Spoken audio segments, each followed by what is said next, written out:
Smug cop mocked my rusty truck. Freaked out when I unleashed my bad shocker. Hey, y'all, let me tell you about a night I couldn't shake out of my head. It was burned into like a jingle from some greasy burger joint, even though months had passed since it happened. It was late fall, one of those crisp evenings when the air bit so hard you could see your breath fogging up in the glow of the headlights. Leaves skitter across the road, chased by a restless wind that howled like it had a hot date somewhere. I was cruising home in my old Ford pickup. Yep, the 97 rust bucket I'd nicknamed Bertha, with more dents than a thrift store golf club. She creaked like my knees after a pickup game, but she'd always got me where I needed to go. That night, I just finished a 12-hour shift, and I was dog-tired, dreaming of leftover meatloaf, a cold Bud Light, and maybe 5 minutes on the couch before I'd passed out to reruns of The Office. I'd been about 10 minutes from home, my little patch of suburbia with cul-de-sacs, minivans, and neighbors who'd wave too darn much, rolling down a highway stretch so empty it had felt like the set of a cheap zombie flick. Bare trees had lined the road, stretching their gnarly branches up like they'd been auditioning for a Tim Burton movie, and my headlights had carved a tunnel through the dark. I'd turned the radio off, couldn't stomach another loop of that same Luke Bryan tune, and the only sound had been Bertha's engine humming like she'd been praying to make it home, plus this annoying rattle from a loose screw I'd meant to fix since the 4th of July.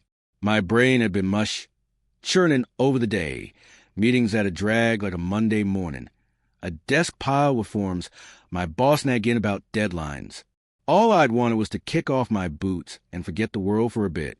Then, out of nowhere, red and blue lights had flashed in my rearview mirror like a disco ball from heck.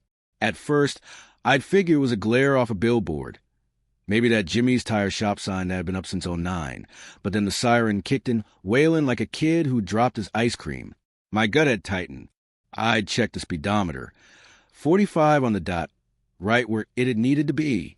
Taillights? They'd worked last I'd looked. License plate? Still bolted on.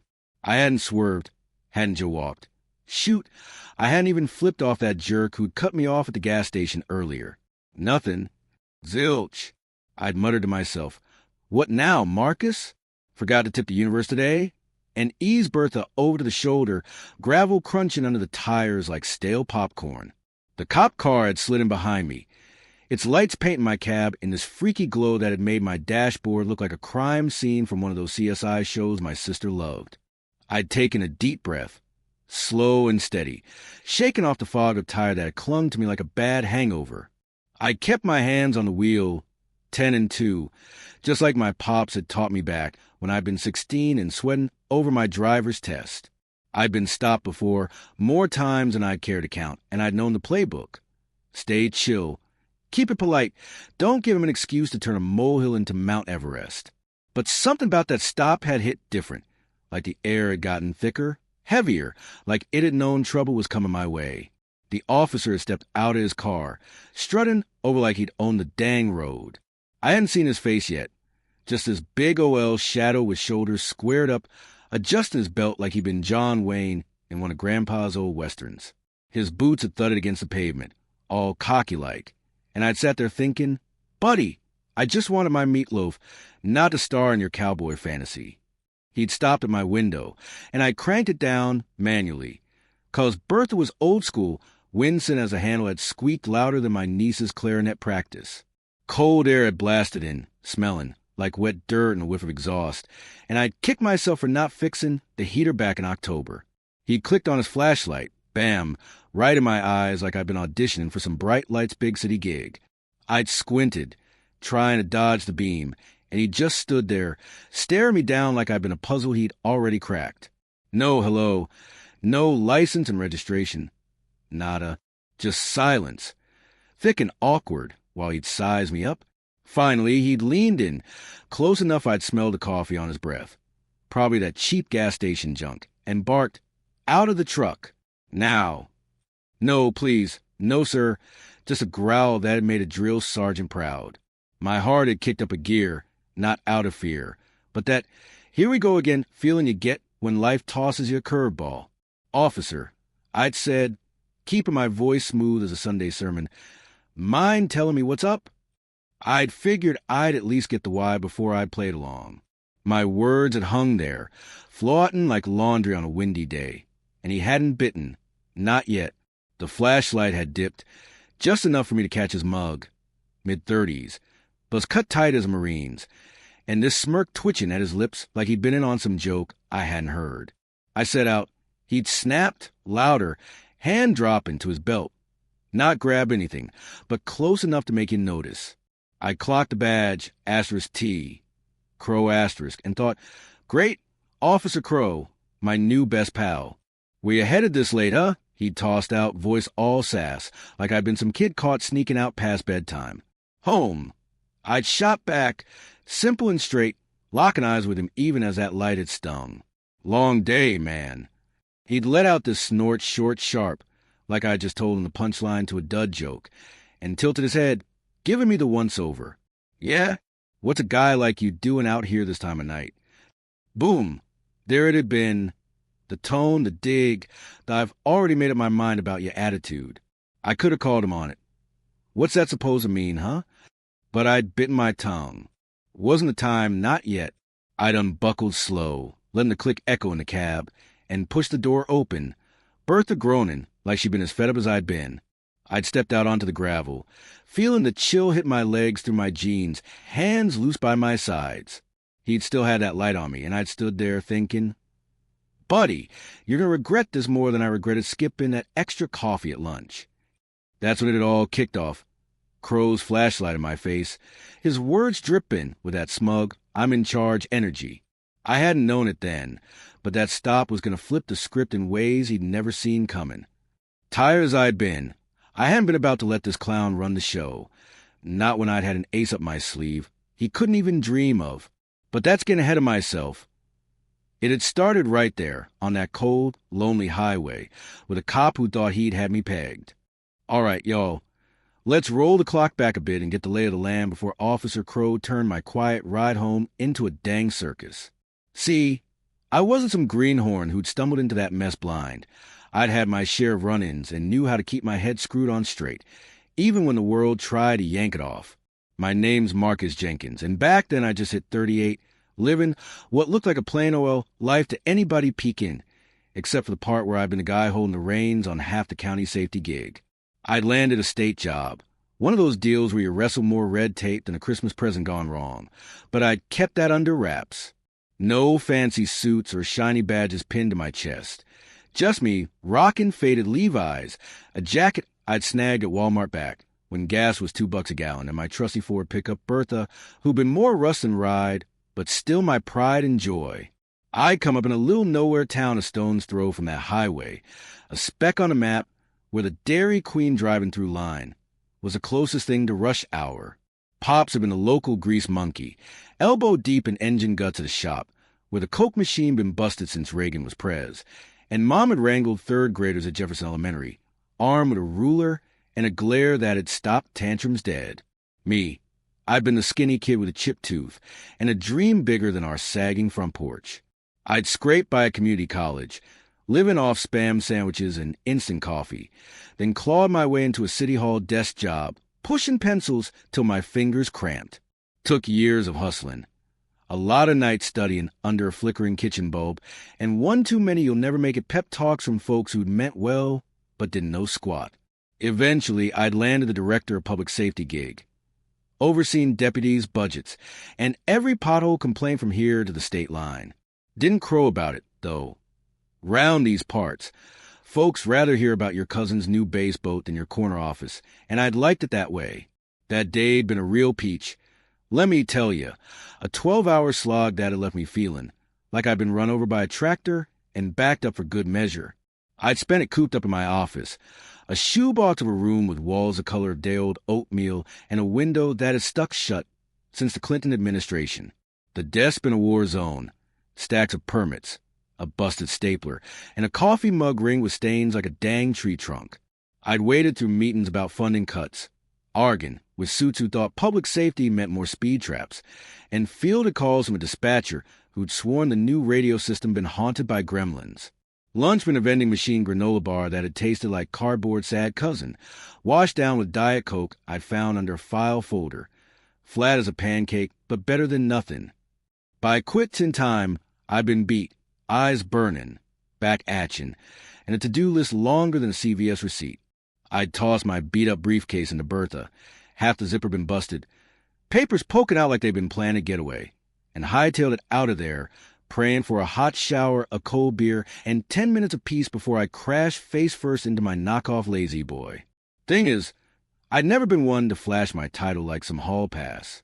Sure, I'd sign off on stuff that had kept the county humming. New stoplights, deputy training, even the dang tornado siren that had blared every Wednesday at noon, but I'd kept a hush-hush. Didn't need the hassle of folks sucking up or stirring drama. I liked blending, sipping sweet tea at the diner, where Betty called me Sugar since I'd been knee-high, or shooting the breeze at the hardware store with old-timers who griped about the weather like it had been their full-time gig. Bertha'd help with that. She'd been a rolling junk heap, sure, but she'd a character, and I figured she'd match me better than some slick SUV ever could.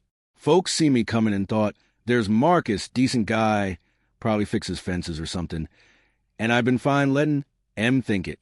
Now, I'd had my run-ins with the law before, more than a guy should, if we're keeping it real. Growing up black in a place where some still clung to yesterday's nonsense, I caught the extra stares, the what's he up to? Vibes, the stops that had popped up out of nowhere. First time been at 19, I'd been hauling Pop's lawnmower in his Chevy to mow Mrs. Carter's yard for $20. Cop flagged me down, asked where I'd been going, then rummaged the truck bed like I'd been stashing gold bars instead of a rusty Toro. I'd been steamed, hot enough to spit nails, but Mom had pulled me aside after and said, "Baby, you gotta play it smart, not loud. Ain't how it should be, but it's how it is." That had hit me like a ton of bricks, and over the years I'd racked up a handful of those random checks. Some fair, most hogwash. I'd learned to grin and bear it, keep my answers short, and wait 'em out, even if it'd chafe like a cheap shirt tag. So that night, when Crowd rolled up with his lights blazing, I'd been ready, tired, yeah, but not shook. I let out a groan, long enough to wake the dead, and told myself, all right, Marcus, same old rodeo, different bull. I'd figured he'd hit me with the usual, maybe a step out of the vehicle with a side of where you're from. And I planned to nod along, hand over my ID, and get it over with. But Crowd coming like a dang tornado, no preamble, no howdy. Just that, out of the truck, line slung at me like a fastball. I'd sat there for a sec, hands on the wheel, Bertha's engine ticking under the hood, and thought, man, I just wanted my dang beer, not this guy's ego trip. He'd leaned in with that flashlight, all high and mighty, and I'd caught a whiff of his breath. Cheap coffee and cheaper attitude. I'd known right then he'd pegged me wrong. Saw a black guy in a junker and figured he'd hit the jackpot. Home, I'd said when he'd asked where I'd been headed, tossing in a long day, man, to keep it light. Didn't faze him. He'd smirked like I'd been pitching him a fairy tale. Then he'd dropped that, "What's a guy like you do out here?" zinger, and I'd felt the oldest to fire back. "What's that mean, Chief? My truck not shiny enough for you?" But I'd swallowed it. I'd climbed out of Bertha, boots hitting the gravel, wind bit in at my neck, and stood there while he played spotlight cop. I'd seen his badge, *T, Crow *, and thought, Trevor, huh? Hope you brought your A-game, 'cause mine's about to steal the show. Hadn't let it slip, though. Just kept it locked in my head. Let him think he'd been running the play. That's where I'd stood that night. Worn slap out, but steady as an oak. I'd scrapped my way up from nothing, dodged too many curveballs, to let some badge-heavy hotshot throw me off. Crowd figured he'd had me cornered, strutting like he'd been king of the hill, but I had a card up my sleeve he couldn't have guessed in a million years.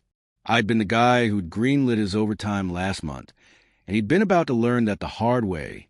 Right then, though, with his light blazing and his smirk glowing, I'd just been Marcus Jenkins, tired, regular dude with a beat-up truck, waiting for the moment to flip the dang table. All right, y'all, let's crank this tale up a notch, where Officer Crow turned that quiet highway pit stop into a dang three-ring circus I hadn't bought a ticket for. By the time he'd had my license and registration in his grubby mitts, I'd figured we'd been on the fast track to Rapville. Maybe a quick, don't let me catch you again, and I'd been back on my merry way to Meatloaf Heaven. But nope, Crow'd been itching to play big shot sheriff, and he'd started pilling on the nonsense like a kid stacking blocks just to knock him down. I'd been holding steady, worn out but ready to ride it out, till he'd pushed the gas pedal way past polite, and I'd felt that itch in my bones start whispering for a reckoning. He'd kicked it into gear after he'd taken my papers, leaving me standing by Bertha like some dang yard sale mannequin while he'd strutted back to his cruiser. I'd heard him muttering something about run the plates, and I thought, good luck, pal. Only thing Bertha's guilty is missing her last oil change by a month. He'd plopped into his driver's seat, laptop glow lighting up his face like he'd been about to crack the dang Da Vinci Code, and I'd lean against Bertha's fender, arms crossed, breath fogged in the chilly air, figuring he'd been wasting time on a wild goose chase.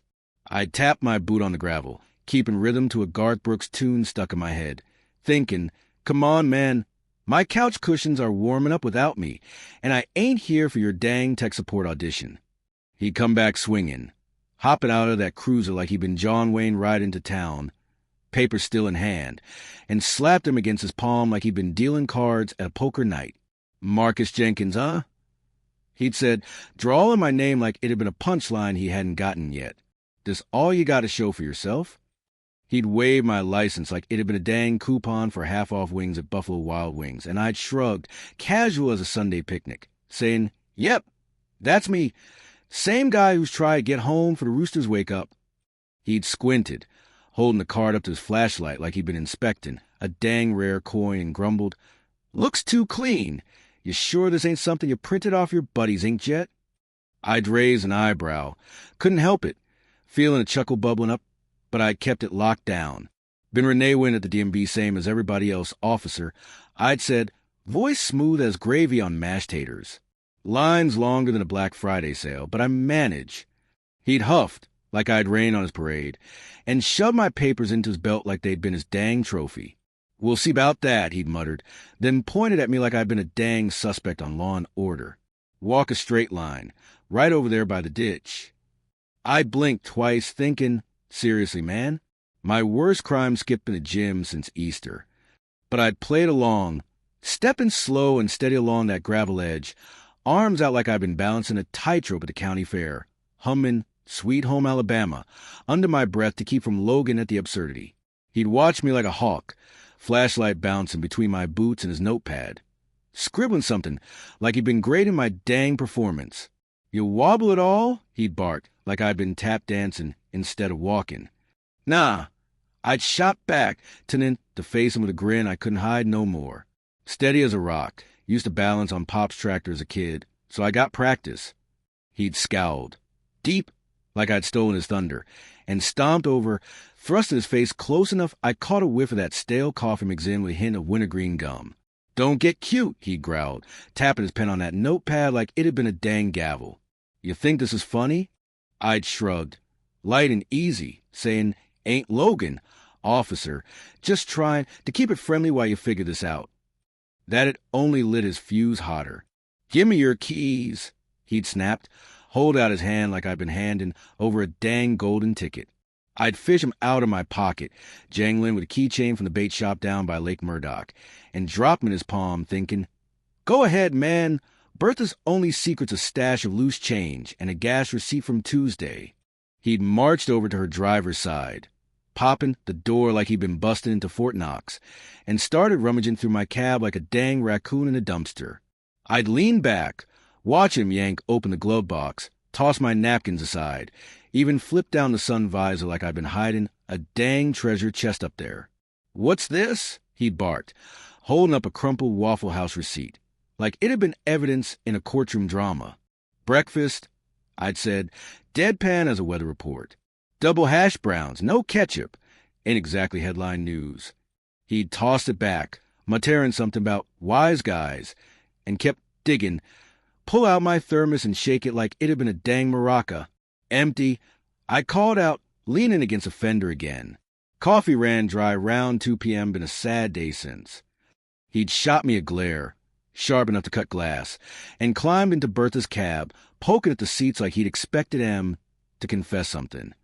I crossed my arms, grinning to myself, thinking, buddy, all you're going to find's a quarter and some dog hair from my sister's mutt last summer.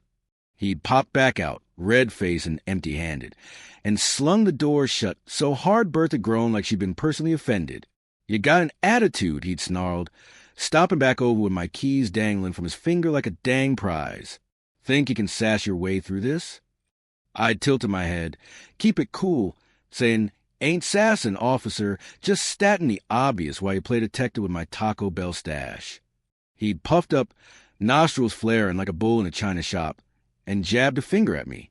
"One more word, and we're taking a ride downtown," he'd warned, voice low and growly. I'd nodded, slow and deliberate, thinking, downtown? Man, I'd rather ride a roller coaster with my ex than spend 5 more minutes with your grumpy self. But I'd zipped it, lips sealed, letting him stew while I'd stood there, hands shoved in my pockets, feeling that simmer turn into a full-on stew. He'd pace a tight circle, flashlight swinging like a dang pendulum, muttering loud enough for me to catch bits like, "Never trust a slick talker," and "Something's fishy here." I'd shifted, gravel popping under my boots, thinking, fishy? Only fish here's the one you ain't catching, buddy. He'd stopped, staring me down like I'd been a dang puzzle he'd been dying to solve, and barked, "You got anything to say for yourself?" I'd shrugged, light as a feather, saying, "Just I'd like to get home, for my leftovers grow legs and walk off, officer." That'd set him off, face tinted purple as a plum, and he'd stomped closer, leaning till I'd smell that gum going sour. "Wipe that grin off," he'd hissed, flashlight dangling an inch from my nose. "You think you run this show?" I kept my eyes locked on his, cool as a cucumber, saying, "Nah, officer, just waiting for you to finish yours so I can get back to mine."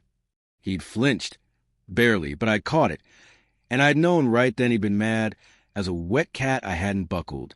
He'd spun on his heel, marching back to his cruiser again, yelling over his shoulder, "Don't move.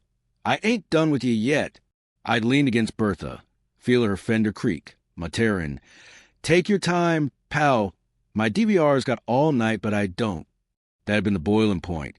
Crow'd turned a quick check into a dang marathon, and I'd been stuck right out while he'd swung for the fences. He'd thought he'd been holding the reins, prancing round like he'd been king of the dang hill, but he'd had no idea he'd been poking a bear with a stick. I'd been Marcus Jenkins, tuckered out, sure, but packing a wallop he couldn't have sniffed out with a bloodhound. That stretch of asphalt had been his stage till then, but I'd been counting down to the curtain call, and it had been coming faster than he'd ever guessed. Picture this, y'all. I'd been propped against Bertha's fender, arms crossed, sizing up Officer Crow as he'd stomped back toward me like he'd been the headliner at the county fair's tough guy contest, when that whole dang night flipped faster than a buttermilk biscuit on a skillet at Granny's Sunday brunch. He'd just laid down his big, "I ain't done with you yet" line, leaving me standing there, thumbs hooked in my pockets, wondering if my TiVo'd snagged the last half of Wheel of Fortune, or if I'd been stuck guessing Pat Saget's Revenge alongside this roadside clown show. I'd held my ground through his nose around, his walk the line bit, and his wannabe sheriff act, figuring he'd run out of steam soon, and I'd be back home, kicking back with a cold bush light and a plate of Mama's cornbread casserole. But nah, Crow'd been like a hog routine for truffles, and he'd swung back for one last jab, setting the table for a twist bigger than finding out your cousin's been your ex since the 4th of July picnic. He'd charged up, boots kicking up gravel dust like he'd been leading a dang tractor pull, and waved that flashlight my way again, dang near close enough to toast my eyebrows. "You think you can pull one over on me, huh?" he growled, voice raspy like he'd been gargling gravel instead of that truck stop brew he'd been breathing all over me. "I know you're kind, slick talker. Play all sweet, but I ain't fallin' for that hogwash." I cocked my head, real easy, feeling that fire in my belly flickerin', but I kept my drawl smooth as a fresh jar of Duke's mayo. "Ain't pullin' nothin', officer," I'd said, easing my hands free real slow, keeping them loose by my sides. "Just a fella trying to clock out for the night. Been singing that tune since you flipped them lights on back yonder." He let out a snort, big and ugly, like I tried selling him a busted lawnmower, and leaned in so close I caught the shine off his buzz cut under Bertha's headlight glare. "Prove it, hot shot," he'd snapped, smacking my license against his palm like it had been his dang golden ticket to the Cop Hall of Fame. "Give me more than this work baloney. What's your game, huh?" That had been the straw that had broke this camel's back. My tiredness mixed in with that simmer till it had sparked something I couldn't shove down no more. I'd straightened up, slow as a possum waking up from a nap, and let a grin sneak across my face. The kind of smirk I'd flash when I caught my buddy sneaking an extra slice of pecan pie at Thanksgiving. Well, all right then, officer, I'd said, dropping my voice low and steady like a preacher setting up a sermon. Since you won't let it go, let's put the whole dang puzzle together for you. I'd reached into my jacket, real careful, watch his fingers twitch toward his duty belt like he'd been hoping I'd give him an excuse, and pulled out my state-issued badge, holding up so the gold had gleamed like a dang spotlight in his own flashlight beam. Name's Marcus Jenkins. I'd said, let each syllable drop like a hammer on a rusty nail. Director of Public Safety for this fine county. Yours, Officer Crow. That had hit like a dang freight train through a trailer park. His eyes popped wide as hubcaps on a jacked-up F-150. Jaw dropping so low it had dang near scraped the gravel, and that smirk vanished quicker than a free buffet at a church social. I kept that badge steady, polished and official, my name etched in bold letters, and watched his face go from redneck red to ghost town pale, like he'd just seen Bigfoot riding shotgun in Bertha's cab. Yup, I'd added, nodding slow and deliberate, the fellow who green-lights your shift schedules, your shiny new tasers, heck, even that coffee pot in the break room you probably hog all morning. That's me, partner. He'd stumble back, boots skidding like he'd been trying to moonwalk out of his own dang mess, and I'd seen the wheels spin in his head, grinding to figure out how he'd turn his big gotcha moment into the dumbest dang play since my uncle bet his base boat on a three-legged horse. Sir, he'd choked out, first, sir, I'd gotten all night, mind ya. His words tripped over each other like a kid caught with his hand in the cookie jar, and I'd wave him off, nice and easy, saying, hold that thought, Crow. Didn't know, huh? Funny how judging a book by its beat-up cover will leave you eating crow, pun intended. He'd swallowed, loud, like he'd been down in a golf ball, and gripped my license like it had been hot enough to brand his dang hand. I'd stepped up, boots hitting the ground steady as a metronome, and let that grin sharpen into something a little meaner, the kind of look I'd given a rookie who'd dented my dang mailbox with a patrol car last spring. Here's the deal, I'd said, voice firm as a steel beam. You just burn half an hour grilling, the guy who's got your sergeant's cell on speed dial, and trust me, he's going to eat this story up faster than a plate of ribs at the VFW cookout. His jaw had sagged, dang near bouncing off his badge, and I'd seen sweat popping on his forehead, glistening like he'd been running laps in a July heat wave. No, sir. Yes, sir. He'd babbled, hands flailing, like he'd been trying to flag down a dang UFO, and I just stood there letting him flop around in his own stew. Let me break it down, Crow. I'd gone on, sliding that badge back into my jacket slow as molasses dripping off a spoon. I don't roll round town waving this thing like a dang parade float. Don't need to. Bertha's my ride. Been hauling me from the Walmart Tire Center to the office for years, and I reckon she's good enough for this neck o' the woods. But you just turn a quiet Tuesday into a dang highlight reel, and not in your favor, buddy. He'd nodded, quick, like a dang bobblehead on a bumpy back road, stammering, I'm sorry, sir, didn't mean no trouble. I'd raise a hand, cut him off like a ref at a peewee game, saying, trouble's one thing. Ruining my shot at catching the tail end of American pickers is a dang felony in my book. I'd been planning a date with my recliner and some leftover fried okra, but here I am, playing 20 questions with you instead. He'd fumble my papers back, hands shaking like he'd been holding a live catfish, and I'd take him slow, tucking him into my wallet with a nod that'd been more, we'll talk later, than no harm done. That flashlight had drooped to his side, beam spilling across the gravel like it had been tuckered out too, and he looked like a kid who just found out the Easter Bunny'd skipped his house. Need anything else, officer? I'd asked, voice dry as a saltine cracker, and he'd shook his head, faster than a dog shaking off a bath, mumbling, no, sir. You're free to go. Enjoy your night. He'd backed off, stumbling like he'd been dodging a dang beehive, and I tipped my cap, barely a flick, saying, you too, Crow. Watch them speed bump on your way back to the station. I'd swung into Bertha's cab, give her a dash of pat like she'd been the dang hero of the hour, and cranked her up, feeling that rumble kick in like sweet music after a sour note. He'd hightailed it to his cruiser, moving like his britches been on fire, lights flickering as he'd peeled out of there quicker than my nephew racing for the last slice of pizza at a sleepover.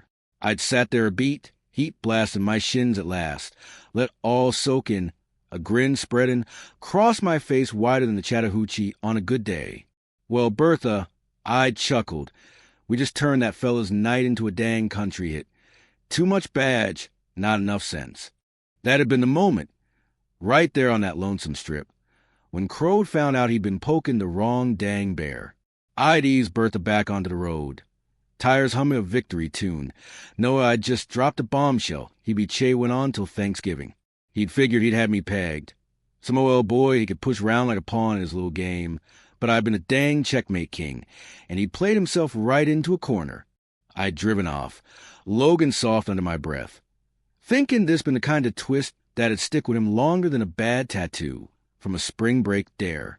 I'd barely gotten Bertha's tires rolling down the highway, her engine purring like she'd been singing me a victory ditty after leaving Crow's jaw on the gravel, when the real fireworks kicked off, 'cause this tale hadn't wrapped up with me cruising into the night with a smirk and a six-pack. Nope, that roadside ruckus in the match, and what had followed had lit up a dang blaze that had folks in the diner to the bait shop yapping, like it had been the juiciest gossip since Aunt Maid accidentally dyed her poodle pink at the groomer's. I'd driven home that night, still snorting over how Crow's mug gone from strutting peacock to I just ate my own hat faster than my brother-in-law scarfing down a plate of hush puppies at the fish fry. But I'd known this been more than me and Bertha handed him a reality check.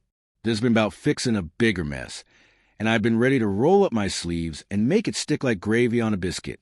Next morning, I dragged myself into the office, running on a breakfast of a lukewarm Circle K burrito and a mountain dew I'd snagged, caused my cornbread casserole turned into a fridge fossil overnight. My desk been its usual disaster zone. Papers piled up like a dang landfill after a tailgate, a coffee mug sporting a crusty ring from yesterday's brew, and a phone flashing with messages I'd been ignorant since the Braves lost that doubleheader last week. I'd flopped into my chair, its squeak hitting a pitch that had made me wince like I'd stepped on a dang Lego, and booted up my ancient Dell, hunting down Crow's file quicker than a kid chasing the ice cream truck on a July scorcher. I'd scroll through it, sipping a fresh cup of Folgers that had tasted like burnt regret mixed with motor oil, and dang near spit it out when I'd seen the dirt. Crow'd had a rap sheet longer than the line at Walmart on Black Friday. 3. Overzealous conduct complaints, a slap on the wrist for sass that had made a sergeant's ears bleed, and a fuzzy note about a traffic stop last fall that had smelled fishier than the catfish bait my uncle sworn by. Well, shoot, I'd mumbled, leaning back with a grin that had stretched ear to ear. This fella's been practicing for the bad cop blooper real way, for he tangled with Bertha. I'd snatched my phone, scrawling through contacts, till I'd hit Chief Ramsey's name, right under Roto-Rooter from that dang synclog last month, and punched his number, set to my mug down with a clunk that had rattled the stapler off the edge.